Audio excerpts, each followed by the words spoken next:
Pemberian vaksinasi booster kedua pada tenaga kesehatan di Banjarmasin sempat terkendala dikarenakan persediaan vaksin jenis Moderna kosong. Namun setelah adanya surat edaran dari Menteri Kesehatan terkait mempermudahkan bagi tenaga kesehatan yang ingin melakukan booster kedua bisa menggunakan jenis Pfizer, sehingga pemberian vaksin booster kedua pun kembali dilanjutkan. Tenaga kesehatan di Banjarmasin sempat terkendala pemberian vaksinasi booster kedua dikarenakan persediaan vaksin jenis Moderna kosong. Kabinat Kesehatan Banjarmasin Dr. Muhammad Ramadan Wetakuni Prima TV Baisukan Selasa 16 Agustus 2022 menyatakan pemberian vaksin booster kedua untuk tenaga kesehatan terkendala lantaran persediaan vaksin jenis Moderna kosong. Namun setelah adanya surat edaran dari Menteri Kesehatan terkait mempermudah bagi tenaga kesehatan yang ingin melakukan booster kedua bisa menggunakan jenis Pfizer, sehingga pemberian vaksin booster kedua pun kembali dilanjutkan.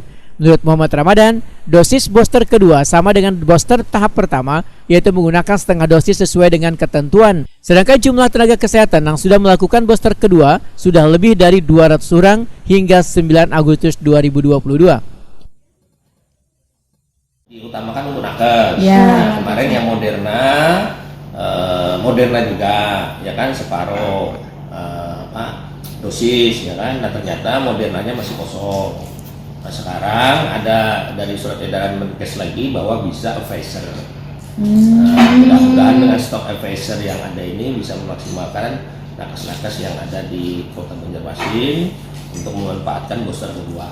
Inggih, sudah berapa Pak? Sampai dengan tanggal 9 Agustus kemarin 256 orang. Ya mungkin kalau sampai tanggal sekarang bisa lebih banyak lagi. Cuman kan memang kendalanya kemarin Modernanya yang kosong. Ya. Nah sekarang dengan surat edaran yang terbaru itu kalau yang sudah nakes yang Moderna bisa dilakukan vaksin Pfizer sama dosisnya separuh, ya kan, setengah dosis. Nah, harapannya bisa lebih banyak lagi.